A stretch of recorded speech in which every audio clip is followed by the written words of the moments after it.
A'udzubillahi minasyaitonir rajim. Bismillahirrahmanirrahim. Assalamualaikum warahmatullahi wabarakatuh. Alhamdulillahirabbil alamin wa bihi nasta'inu ala umuri dunya waddin wassalatu wassalamu ala asyrafil anbiya'i wal mursalin sayyidina Muhammad wa ala alihi wa sahbihi ajma'in. Amma ba'd. نبدأ لقاءنا في هذا اليوم في هذا الصباح المبارك في هذا المكان المبارك بقراءة أم الكتاب الفاتحة. أعوذ بالله من الشيطان الرجيم. بسم الله الرحمن الرحيم. الحمد لله رب العالمين الرحمن الرحيم مالك يوم الدين إياك نعبد وإياك نستعين اهدنا الصراط المستقيم صراط الذين أنعمت عليهم غير المغضوب عليهم ولا الضالين. Amin. Alhamdulillah, insyaAllah pada pagi hari ini kita akan berbagi, sharing bersama dengan ibu ayah berkenaan satu tajuk, iaitu tanda-tanda husnul khatimah dan su'ul khatimah. Ibu ayah, guru-guru yang dimuliakan, setiap daripada kita yang hidup pasti akan merasakan mati. Kullu nafsin za'iqatul maut. Pertanyaannya, bagaimana keadaan kita saat kembali berjumpa dengan Allah? Adakah itu dalam keadaan yang baik, atau mungkin penuh dengan maksiat, atau mungkin berada dalam keadaan lalai, atau mungkin leka? Maka itu yang kita perlu persiapkan. Imam Syafi'i rahimahullah berpesan kepada kita, aku takut panjang perjalanan hidupku untuk bertemu dengan Allah kerana aku masih merasakan sikitnya amal yang aku lakukan. Imam Syafi'i kalau ambil dari satu poin saja di bulan Ramadan, ini puluhan kali khatam bulan Ramadan. Bagaimana ibadah dia, bagaimana kekuatan dia, semangat dia dalam menghadapi Ramadan dalam satu hal saja, iaitu Quran, dah luar biasa. Apatah lagi ibadah yang lain pun masih rasa dirinya belum cukup amal bertemu dengan Allah.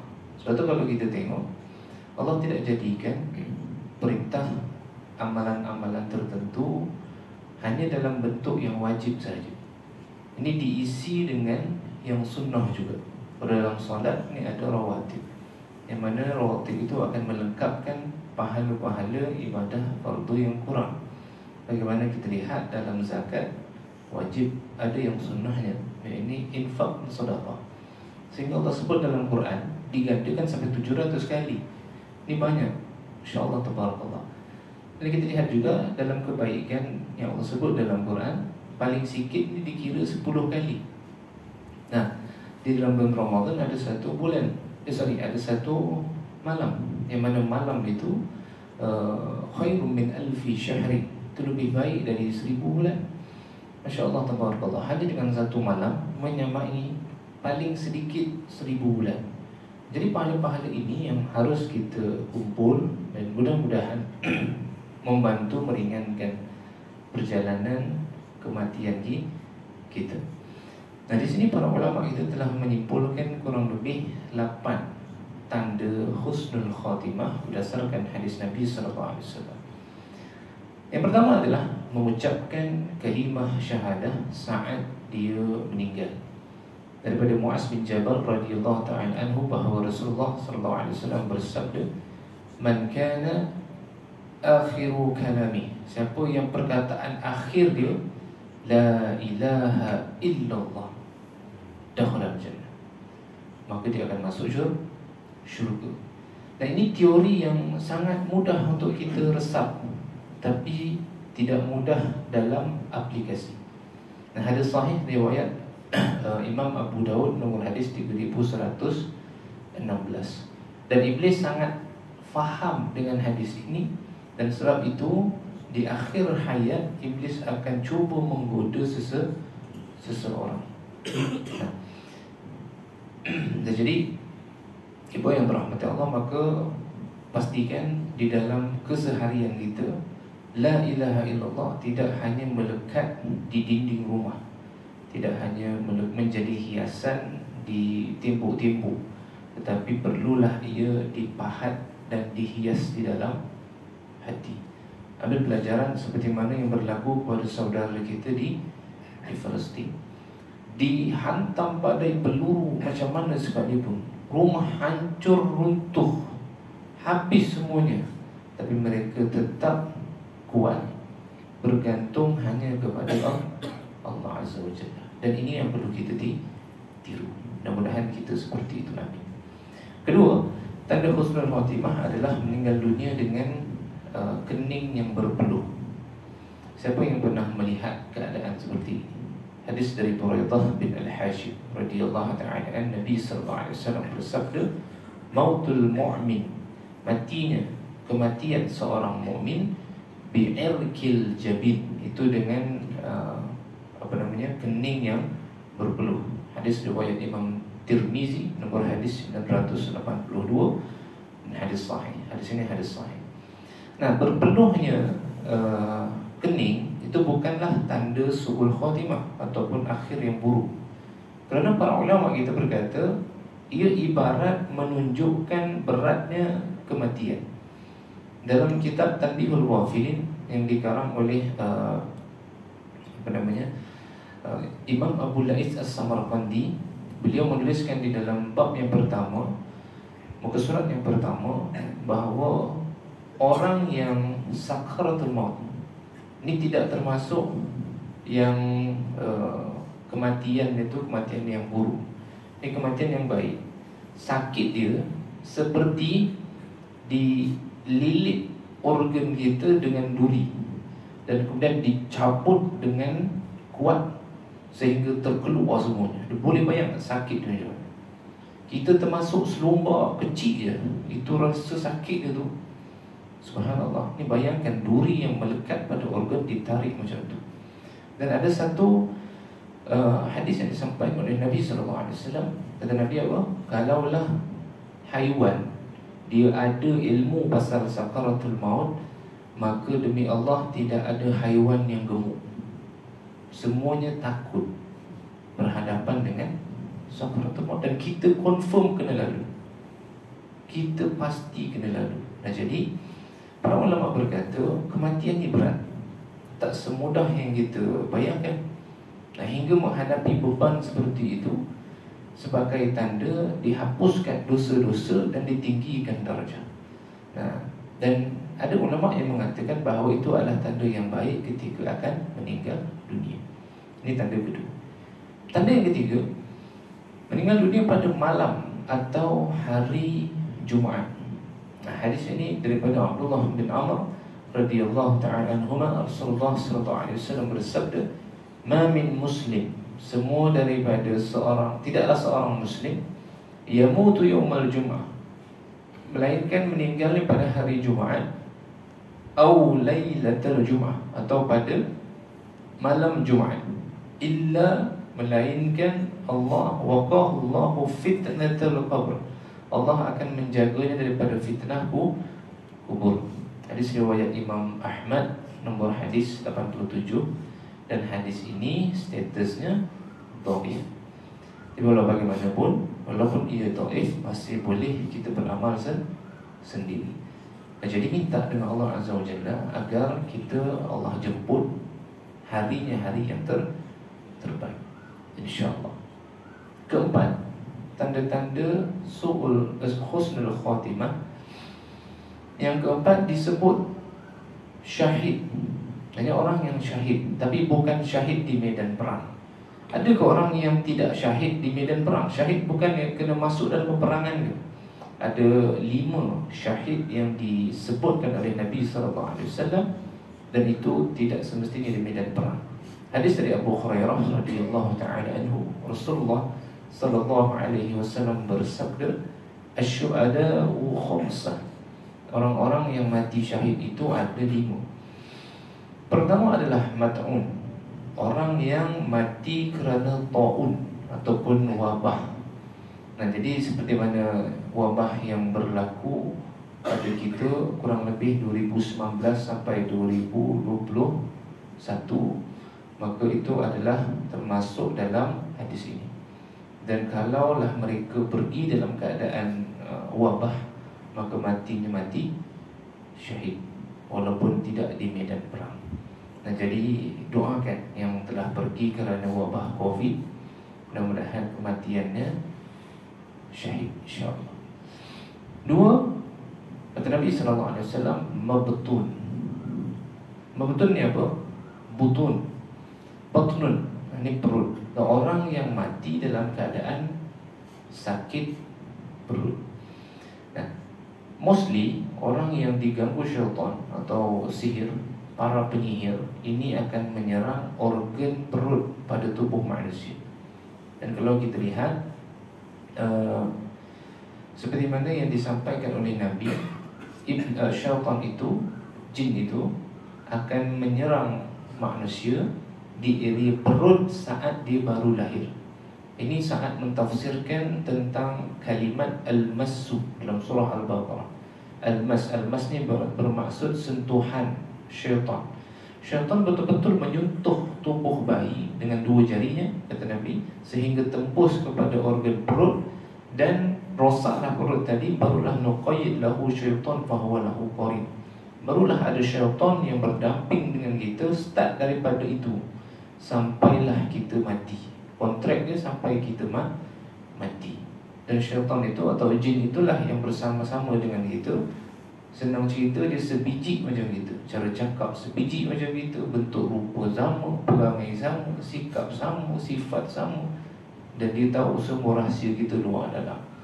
Dan qarin inilah yang memberitahu atau membocorkan rahsia kepada jin-jin yang lain, misalnya jin sihir atau jin ain atau hasad dan sebagainya. Nah, jadi ibu ayah yang dirahmati Allah, maka mereka akan menyerang perut. Dan apabila perut masalah, seluruh tubuh juga akan jadi masalah. Nah, sebab tu ada satu pesan Imam Syafi'i untuk kita selalu menjaga makan. Nabi SAW pun mengingatkan kita untuk selalu menjaga perut kita. Kerana orang yang musibah besar adalah orang yang tidak menjaga perutnya. Imam Syafi'i 16 tahun hanya sekali sahaja kenyang. Kita 16 tahun sekali je tak kenyang, semuanya kenyang semuanya. Nah, jadi berbeza dengan Imam Syafi'i rahimahullah. Dan ada lagi satu kalimah yang disampaikan oleh para ulama kita berdasarkan hadis tentang perut. Barang siapa yang menjaga perutnya, maka tidak akan ada orang yang sakit. Nah, takkan ada orang yang sakit dan hospital akan jadi kosong. Nah, jadi memang terahmat Allah. Maka itu kalau nak dibahas, ada pertemuan yang lain, insyaAllah. Dia ada kaitannya dengan puasa. Nah, jadi ini orang yang mati dalam keadaan perutnya sakit. Dan yang ketiga adalah wal gharik, orang yang mati tenggelam. Orang yang mati tenggelam juga kematiannya syahid. Dan wasahibul hadmi. Wasahibul hadmi adalah orang yang mati tertimpa runtuhan bangunan, maka dia mati syahid. Kemudian wasyahidu fi sabilillah, dan jelas orang yang mati syahid pada jalan Allah. Hadis Bukhari nomor hadis 2829. Hadis dari Abdullah bin Busr radhiyallahu ta'ala anhu bahwa Rasulullah sallallahu alaihi wasallam bersabda, al-qatilu fi sabilillah, orang yang terbunuh di jalan Allah adalah syahid. Wal mat'un syahid, dan orang yang mati kerana wabah syahid. Wal mabtun syahid, orang yang mati kerana penyakit perut adalah syahid. Wa man mata fi sabilillah fa huwa syahid, dan barang siapa yang mati pada jalan Allah, dia juga syahid. Dan hadis daripada Jabir bin Atik radhiyallahu ta'ala anhu, Nabi sallallahu alaihi wasallam bersabda, asy-syahadatu sab'un, orang yang mati syahid selain terbunuh di jalan Allah itu ada 7 orang. Dalam hadis yang lain ada 7. Yang pertama adalah al-qatli fi sabilillah. Mat'un, orang yang terkena wabah itu adalah syahid, satu. Dan wal gharik syahid, orang yang mati tenggelam ketika melakukan safar atau dalam bentuk taat, ini juga syahid.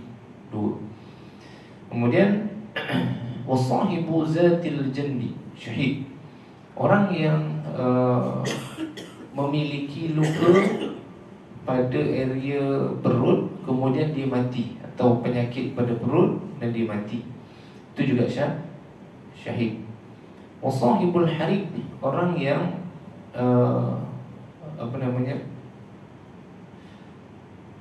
wasahibul harik, orang yang tertimpa bangunan, runtuhan bangunan adalah syahid. Kemudian yamutu tahtal hadmi, orang yang berada di runtuhan. Sebelumnya orang yang terbakar, orang yang mati kebakaran, itu juga syahid. Wal mar'ah tamut bi jum'i syahid, dan wanita yang wanita yang meninggal dalam keadaan melahirkan dan juga nifas. Melahirkan dan nifas, 2 poin. Saat bayi berada dalam perutnya, maka itu juga syahid. Hadis ini hadis sahih riwayat Imam Abu Daud, nomor hadis 3111. Level syahid ni ada 3, seperti yang disampaikan oleh Imam Nawawi daripada hadis-hadis ni. Ada 3 macam. Yang pertama adalah syahid yang mati ketika berperang melawan kafir harbi. Nah, maka dia syahid di dunia dan syahid di akhirat. Dua-dua syahid dia dapat. Dan yang kedua adalah syahid dalam perkara pahala, namun tidak disekapi dengan hukum syahid di dunia. Dia syahid akhirat sahaja. Nah, contoh syahid seperti ini ialah mati kerana melahirkan, wabah, runtuh, membela hartanya daripada rampasan. Kemudian ini juga disebutkan dalam syahid. Mereka tetap dimandikan, disolatkan, namun di akhirat mendapat pahala syahid. Tapi pahalanya tidak harus seperti syahid jenis yang pertama. Dan yang ketiga adalah orang yang khianah dalam harta ghanimah atau harta rampasan perang. Dalam dalil pun menafikan syahid pada dirinya ketika berperang melawan orang kafir. Hukumnya di dunia tetap dihukumi syahid, iaitu tidak dimandikan dan tidak disolatkan. Sedangkan di akhirat dia tidak mendapat pahala syahid yang sempurna. Jadi kesimpulannya, syahid itu ada 2, syahid dunia dan syahid akhirat, dan syahid akhirat sahaja. Orang yang syahid akhirat, mereka ini mendapatkan pahala seperti mana orang yang mati syahid. Namun untuk hukum dunia tidak berlaku syahid yang sejenis seperti tadi.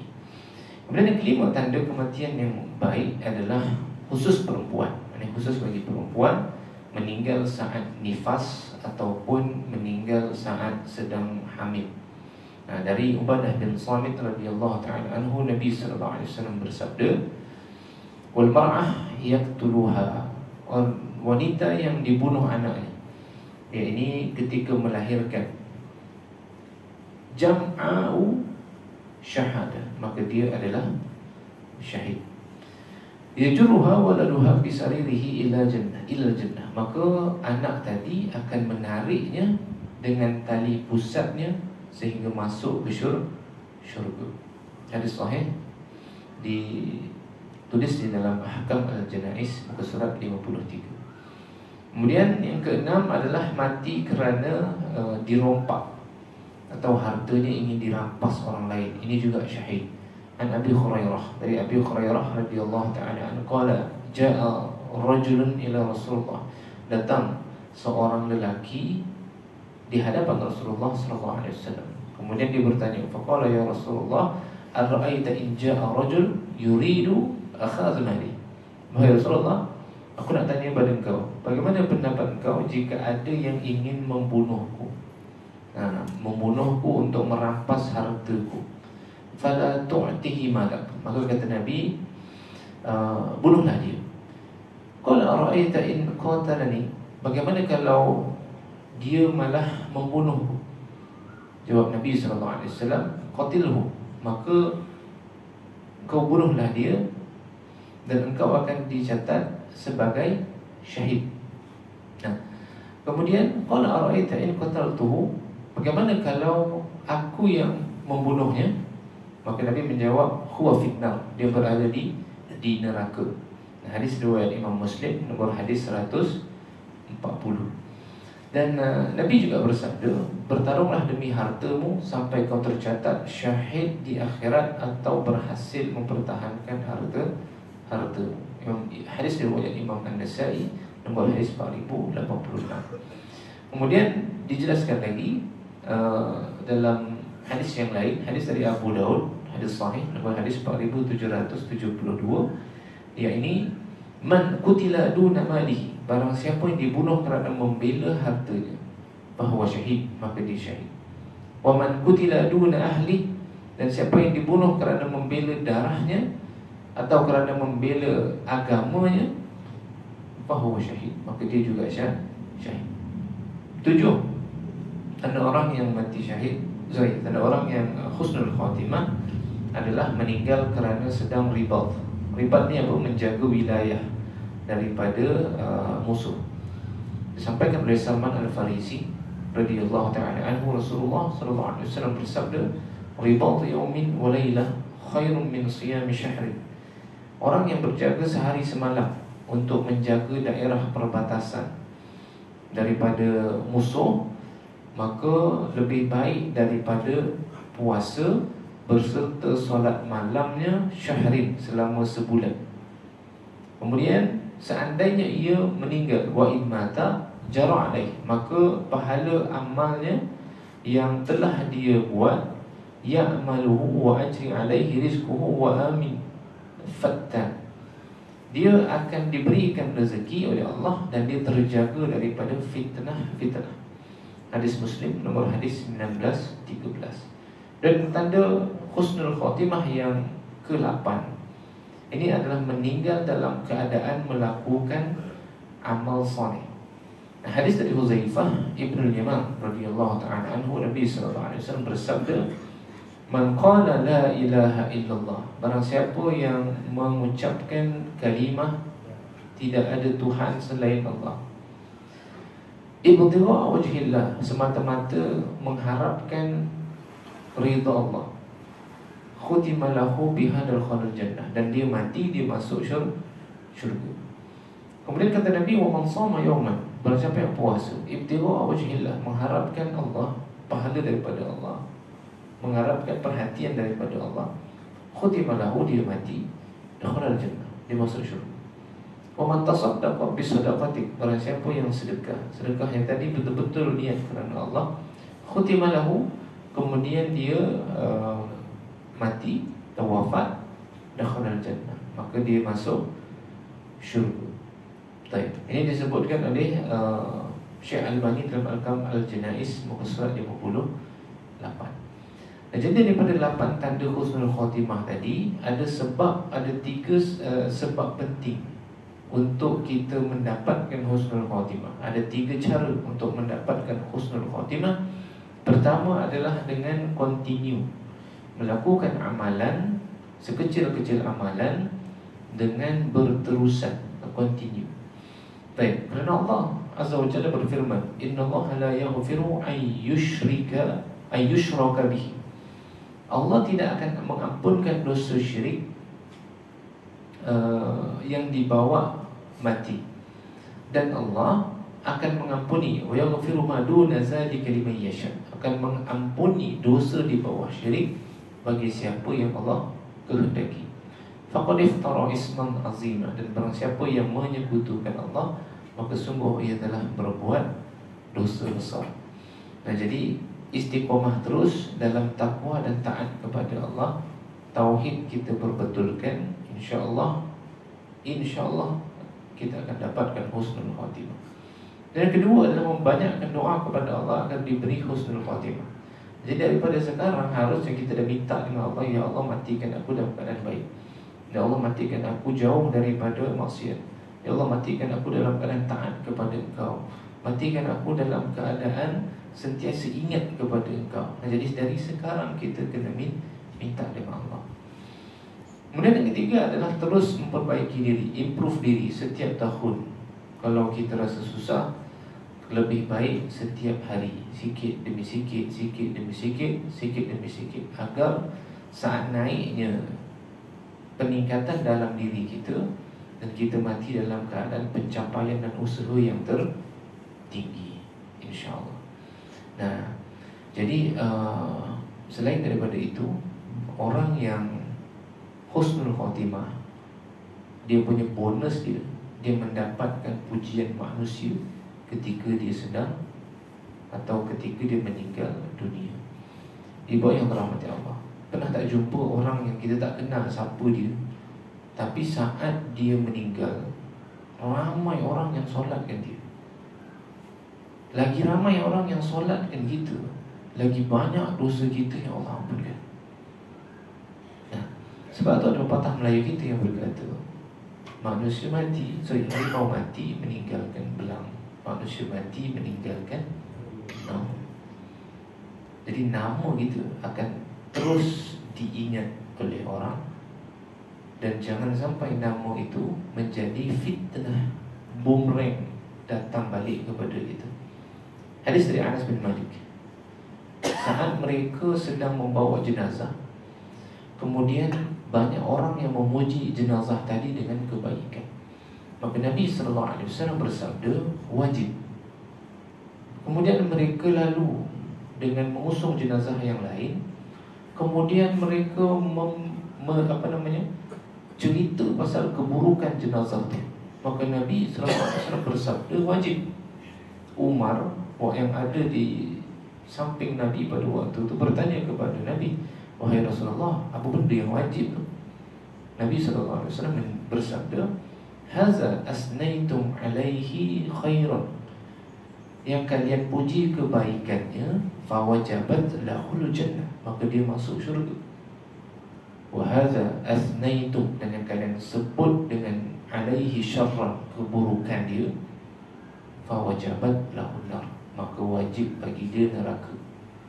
Antum syuhada Allahi fil ardi, dan kamu adalah saksi-saksi Allah di muka bumi.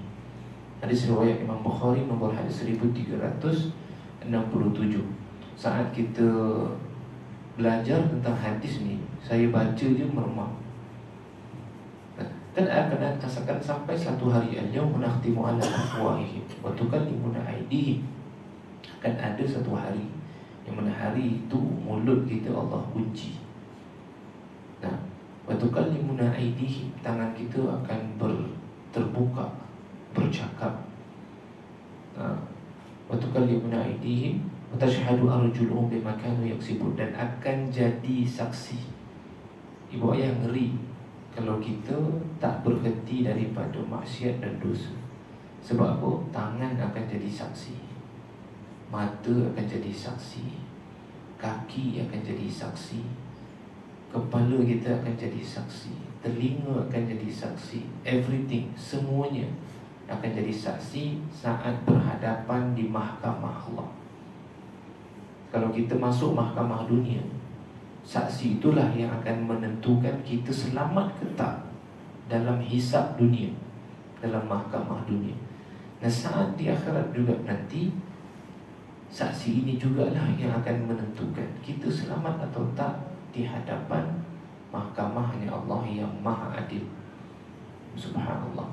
Dan bukan hanya itu, di dunia kalau orang kenal dia ni dengan kejahatan dia, dan orang sebutkan kejahatan dia, maka Nabi pun berkata wajib bagi dia neraka. Nauzubillah min zalik. Abu Aswad radhiyallahu ta'ala berkata, aku datang di Madinah, lalu duduk menghampiri Umar Al-Khattab, dan lalu jenazah kepada mereka. Jenazah itu tersebut dipuji kebaikannya, maka Umar berkata wajib. Lalu lagi yang lain dipuji kebaikannya, Umar kata wajib. Lalulah jenazah yang ketiga, maka disebutkan keburukannya, Umar kata wajib juga. Aku pun bertanya, Abu Aswad bertanya kepada Umar, wahai Amirul Mukminin,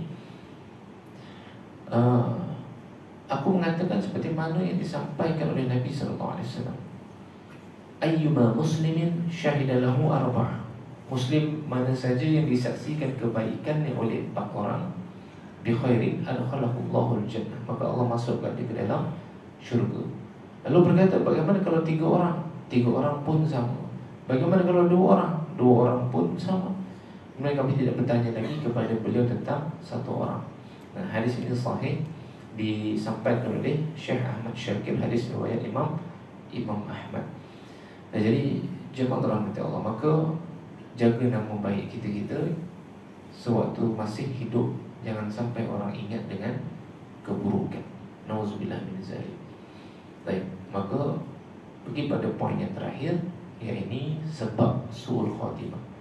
Kalau kita tak dapatkan husnul khatimah, jangan sampai kematian itu su'ul khatimah. Apa sebab seseorang itu dapat su'ul khatimah? Ada 4. Pertama adalah memiliki akidah yang rosak. Kemudian yang kedua, melenceng dari sunnah Rasulullah SAW. Baik, sebelum Ramadan, dalam 2-3 hari sebelum Ramadan, ada sahabat saya datang. Dia kata, Syekh, anak nak jumpa antum. Jadi jumpa di Masjid Mencala. Waktu tu dalam pukul 11 saja. Dia daripada Kajang datang ke sini, jumpa di masjid. Rasa dekat pukul 1 juga, sampai pukul 1. Dia stres, dia tak boleh tidur saat dia jaga ayahnya yang sedang sakaratul maut. Ayah dia baru meninggal. Waktu dia datang jumpa saya, ayah dia baru meninggal. Dia cerita waktu dia jaga ayah dia ni baik. Orang banyak datang. Tapi orang yang datang tu, setiap kali dia datang, ada orang datang, orang tu akan kata pada ayah dia waktu tu kanser otak, tak boleh nak bercakap sangat, duduk bedridden, baring di atas katil bedridden. Ayah dia orang yang datang jumpa ayah dia tu akan kata, tak apa, nama dia kita gantilah, jadi nama apa ya? Samdul Ahmad tak apalah Mat, jangan risau, sabar, ingat aku ini Allah. Sahabat saya duduk sebelah ayah dia, terkejut dengan perkataan itu, aku ni Allah. Dan itu bukan seorang yang kata. Setiap kali yang datang, itulah yang disampaikan oleh mereka. Ayah dia dan diam waktu tak boleh nak cakap. Tak sampai berapa hari meninggal. Dan habis jumpa ayah dia, kawan-kawan ayah dia datang jumpa dia. Kata dia, kau kena teruskan apa yang ayah kau dah buat. Ringkas cerita, dia baru tahu saat ayah dia meninggal, ayah dia ini salah seorang daripada pembesar ajaran sesat yang masyhur dekat Malaysia. Siapa yang pernah dengar tentang Milah Ibrahim? Itu dia. Milah Ibrahim ni, dia orang kata, dia orang punya fikiran, dia orang kata Allah tu tak ada. Nah, dan Allah itu adalah sistem. Itu kata dia orang. Nah, jadi sistem yang kita pakai ni sistem Allah, tahu kan? Nah, tu dia. Tu masalah orang yang rosak pemikiran dia macam ni.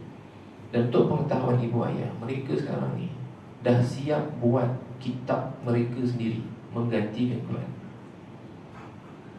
Saya pantau betul yang namanya Milah Ibrahim ni sebab kita kenal siapa pengasas. Saya antara orang yang awal-awal waktu 2018, 2019, saya antara orang yang awal, tim yang awal yang pergi report dan akhirnya kena tangkap dekat Gombak. Lepas tak lama Covid kan.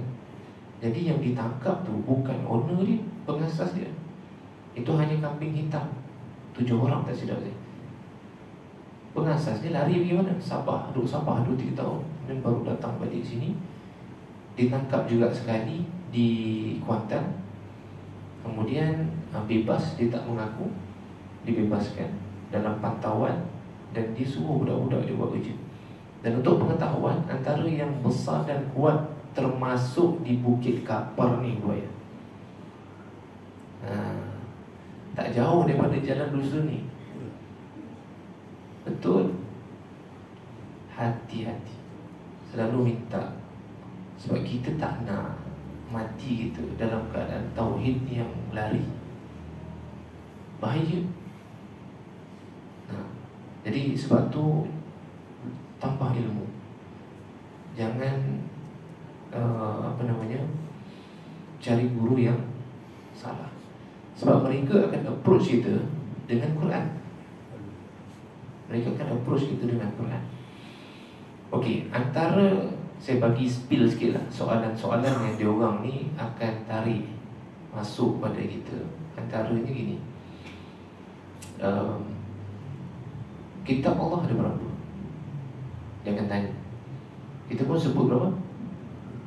4 kan? Dah lah? Ke-5? 4 kan? Jangan tambah pandai-pandai pula 5. 4. Agama apa? Zabur, Taurat, Injil, Quran. Dia akan tanya kita balik, kenapa pakai Quran je? Kenapa tak pakai Injil? Kenapa tak pakai Taurat? Kenapa tak pakai Zabur? Kita nak jawab, kan kitab Allah juga.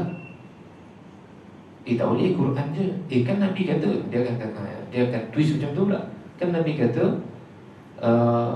taraktu fikum amrayn fa in tamassaktum bihima lan tadillu ba'di abada, kitab Allah wa sunnatu rasuluh. Kan Nabi sendiri yang kata, kalau nak selamat akhir zaman, peganglah dengan kitab Allah. Kitab Allah kan bukan Quran je. Kita nak jawab betul tak? Nak jawab apa?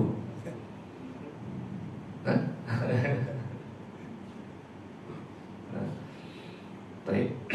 Ibu yang dirahmati Allah, tetap pegang pada Quran.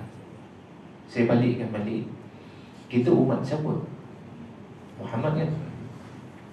Kitabnya Nabi Muhammad tu apa? Quran. Dia dah ikut je Quran. Kemudian kalau kau kata Injil, boleh tak kau bagi tahu pada aku kitab Injil yang paling sahih sampai sekarang, yang tak ada diubah sama sekali, yang ada di Vatican City tu pun, yang disimpan, itu adalah kitab Injil yang dah ditwist, pun tidak sahih juga. Apatah lagi yang berada di luar sampai sekarang. Itu antara satu soalan kan? Kemudian dia akan kata yang syahadah engkau dalam Islam ni apa? Asyhadu an la ilaha illallah wa asyhadu anna Muhammad Rasulullah. Dia akan tanya kita, apa maksud daripada tu? Kita pun sebut, aku bersaksi tiada Tuhan selain Allah, kan? Dan aku bersaksi Muhammad itu utusan Allah. Dia akan tanya, Nabi nampak ke kau bersaksi ni? Sudah, kita jawab. Kau cakap macam ni, Nabi nampak ke? Kita nak jawab apa? Betul tak? Ini bukan nak ajar ajaran dia orang ni, tak ada. Ini saya nak spill soalan-soalan yang dia akan twist gitu, yang akan buat kita fikir. Jadi tetaplah kepada persaksian. Bersaksi, syahid, tidak semestinya dengan mata. Syahid yang betul adalah dengan iman. Pada zaman Nabi, banyak aja orang yang tidak melihat langsung Nabi, tetapi beriman dengan Nabi dan masuk Islam. Tak harusnya kena pergi dekat Hijaz, kena pergi di Mekah bertemu dengan Nabi. Tak harus pergi ke Madinah bertemu dengan Nabi. Jadi ibu yang dirahmati Allah, maka ini gila. Ini satu hal yang gila. Dan mereka menebus dosa. Kalau kau nak tebus dosa kau kena sedekah banyak-banyak pada pimpinan.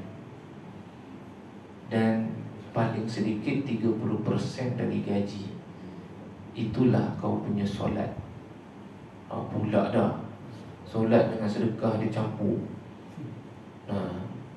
Jadi saya pernah berhujah dengan diorang punya ulama lah, senang cerita.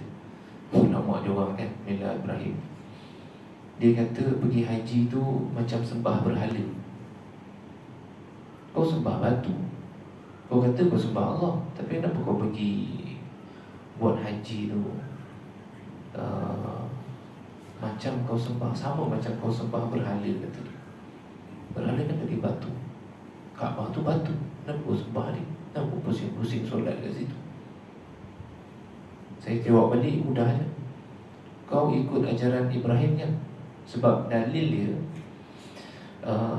dalam Quran sesungguhnya ajaran millata Ibrahim hanifan musliman wa kana minal musyrikin. Siapa yang tak ikut ajaran Ibrahim maka dia musyrik. Dan ajaran Ibrahim adalah ajaran yang betul. Itu dia punya base Quran dia. Saya akan balikkan pada dia, kau ni ajaran milah Ibrahim kan? Kau kata kau pakai 4 kitab, kenapa hujah-hujah kamu ni semua pakai Quran?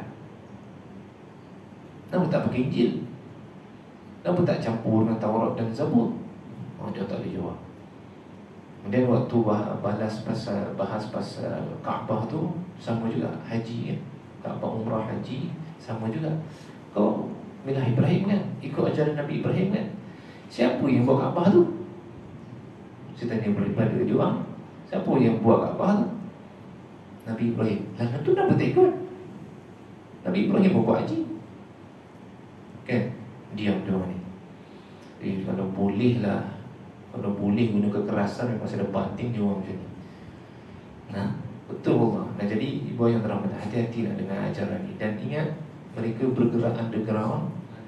Salah satu base dia ada di Bukit Kapar, antara yang terbesar di sini. Mereka nampak macam kita, tapi hati-hati. Saya tahu tempat dia kat mana. Jadi insyaAllah doakanlah, mudah-mudahan Korea kita ni selalu Allah jaga tauhid. Okay? Memiliki akidah yang rosak, melenceng dari sunnah Nabi SAW. Dan yang ketiga, sebab su'ul khatimah adalah terus menerus dalam melakukan dosa besar dan menganggap remeh dosa. Dosa tu dianggap remeh dengan dia. Kemudian yang keempat adalah bergaul dengan sahabat yang buruk, kawan yang buruk.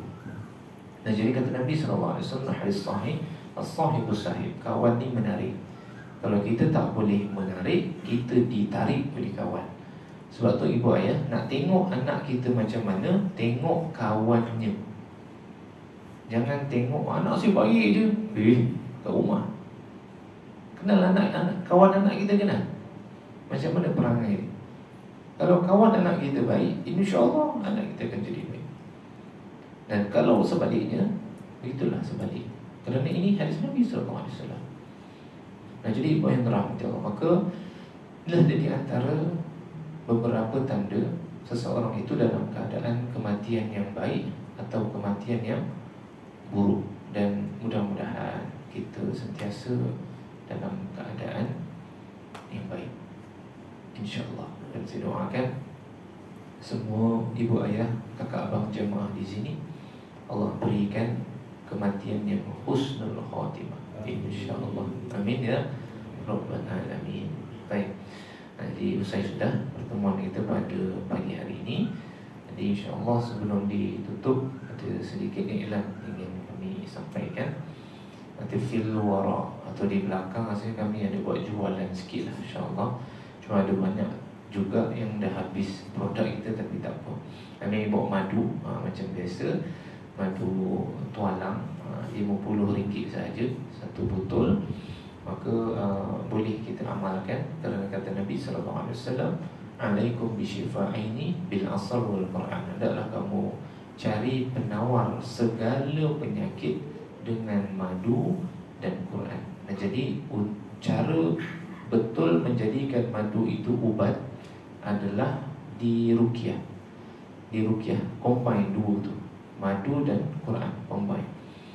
Untuk segala penyakit saya sarankan Al-Fatihah 7 kali. Ini disebut oleh Imam Nawawi rahimahullah. Kerana daripada 114 surah, hanya ada satu surah saja yang Allah sebut sifat dia ubat, iaitu Al-Fatihah.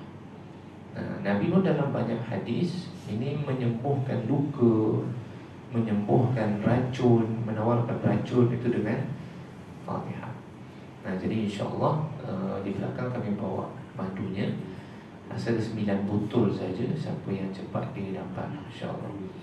Okey, satu. Dan yang lain kita ada, saya ada bawa madu mata daripada Indonesia. Ada madu mata. Tinggal satu. Tinggal satu madu mata. Itu memang tak ada kat Malaysia. Bumi Indonesia ni Masya Allah banyak herba-herba yang tak ada kat sini. Antaranya adalah ada bunga kitolon. Benda nama bunga kitolon tu. Bunga tu dia memiliki kelebihan untuk anti radang. Dia anti radang.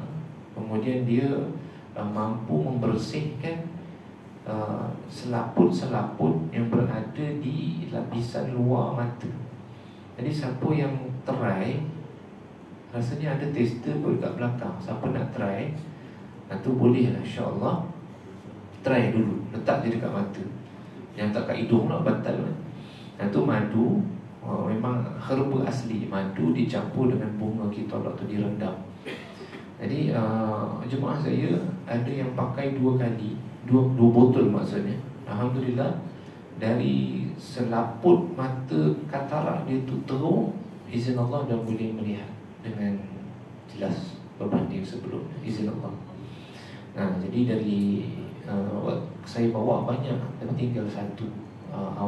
Rezeki lah, siapa dapat, siapa nak try tester dia, saya rasa ada kat belakang. Nanti boleh cuba tetes dekat mata insyaAllah.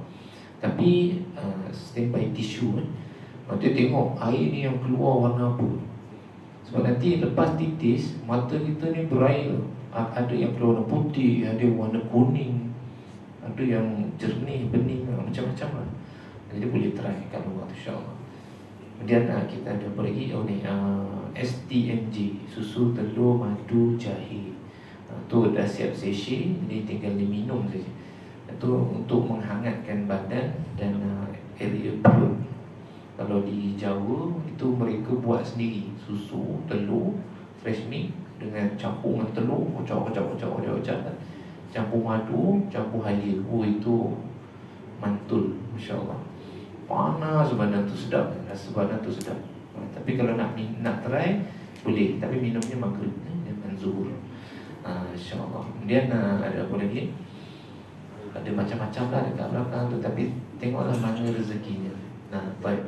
Semua jualan macam biasa untuk pondok kami, Muslim Care Academy. Kemudian di belakang juga ini ada kupon wakaf tanah. Ada kupon wakaf tanah. Jadi waktu kami diuji oleh Allah, keluar daripada tempat di Janam Belimbing, pergi ke tempat yang baru. Tanah di tempat baru tu bukan nama kami lah, nama sahabat kita. Walaupun kata sahabat ni tak apalah, pakai sajalah tanah tu. Jadi kita trauma ni dah 2 kali. Dan kami buat kontrak dengan dia sampai tahun ketiga. Jadi insyaAllah untuk tahun ni, tahun yang ketiga lah. Tahun lepas kita cuba nak buat satu majlis besar untuk tarik crowdfunding, tapi belum Allah izinkan. Jadi untuk kami tetap juga jual kupon wakaf lah, sikit untuk kita tebus balik tanah tu, insyaAllah. Jadi lebih kurang mungkin dalam 100,000, kurang lebih lah, plus minus. Siapa yang berhajat, kami buka kupon wakafnya di belakang.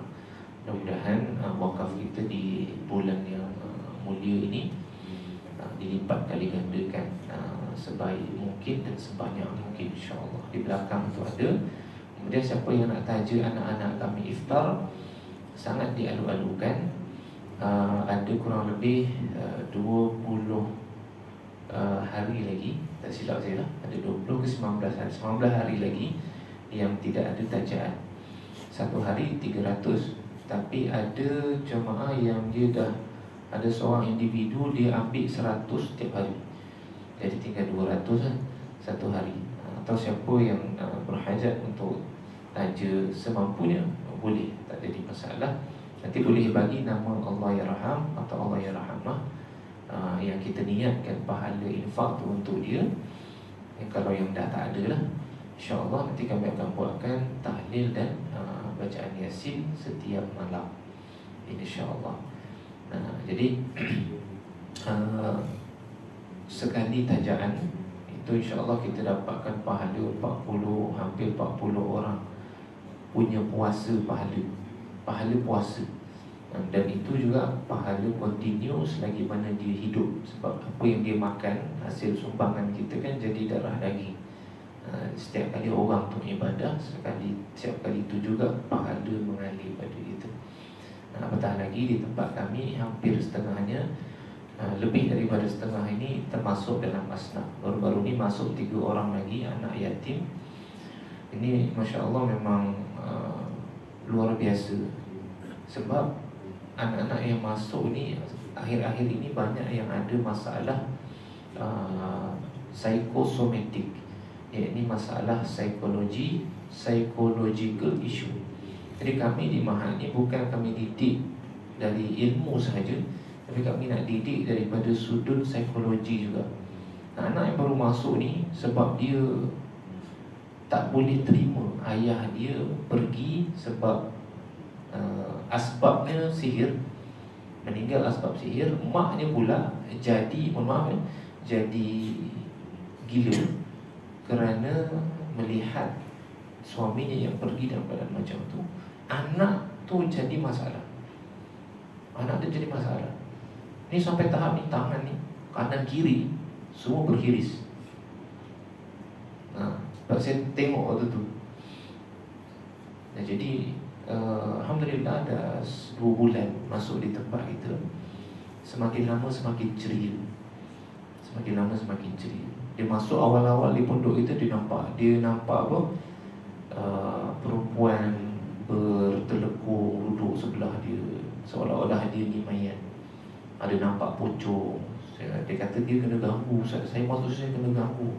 Bukan sebab kamu kena ganggu, itu sebab masalah kamu.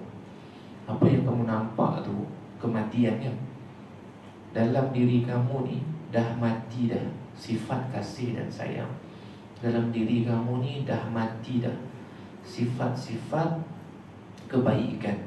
Sebab itulah tubuh kamu, otak kamu projek sifat tu keluar. Jadi tak semestinya apa yang kita lihat itu adalah sebab jin. Itu kerana psikologi manusia. Kita ni macam projektor. Apa yang kita ada di dalam, itu yang akan diprojek di luar. Dan Alhamdulillah lepas sudah tak nampak-nampak dah. Lepas kita tazkiyatun nafas, kita beri nasihat daripada sudut motivasi, Alhamdulillah dah tak nampak dah. Dan dia dah mula ceria, Masya Allah. Siapa yang nak tengok anak tu bolehlah nanti datang ke Mahat, nampaklah dia. Kecil lagi, umur 14 tahun, tapi telah ujian kan. Jadi siapa yang berhajat untuk infak atau untuk taja pendidikan anak-anak itu, maka sangat dialu-alukan. Kemudian ada seorang anak itu yang sangat berprestasi. Dulu dia hafal Quran 1.5 tahun saja, Masya Allah. Ambil syahadah, settle SPM. Sekarang dia sambung belajar di Unimel, Universiti Melaka. Jadi siapa yang berhajat nak taja yuran anak ni, maka kami alu-alukan juga, insyaAllah. Itu tak silap saya dalam satu sem 1,350 satu sem. Dia baru masuk awal tahun kemarin, insyaAllah. Jadi sekian dulu daripada kami. Kurang lebih mohon dimaafkan. Selamat berpuasa. Dan mudah-mudahan kita dapat bertemu Ramadan sampai akhir, insyaAllah. Barakallahu fikum. Astaghfirullahaladzim. Assalamualaikum warahmatullahi wabarakatuh.